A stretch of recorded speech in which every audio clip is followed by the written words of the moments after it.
بسم الله الرحمن الرحيم. ألف لام را. كتاب أنزلناه إليك لتخرج الناس من الظلمات إلى النور بإذن ربهم إلى صراط العزيز الحميد. الله الذي له ما في السماوات وما في الأرض وويل للكافرين من عذاب شديد. الذين يستحبون الحياة الدنيا على الآخرة ويصدون عن سبيل الله ويبغونها عوجا أولئك في ضلال بعيد. وما أرسلنا من رسول إلا بلسان قومه ليبين لهم فيضل الله من يشاء ويهدي من يشاء وهو العزيز الحكيم.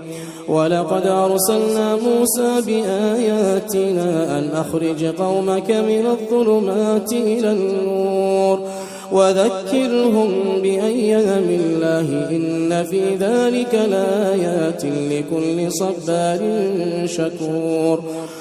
وإذ قال موسى لقومه اذكروا نعمة الله عليكم إذ أنجاكم من آل فرعون يسومونكم سوء العذاب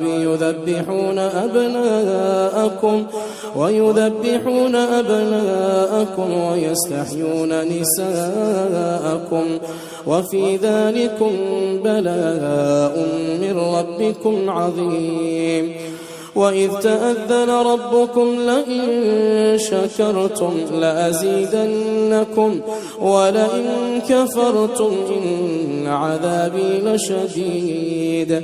وقال موسى إن تكفروا أنتم ومن في الأرض جميعا فإن الله لغني حميد. ألم يأتكم نبأ الذين من قبلكم قوم نوح وعاد وثمود والذين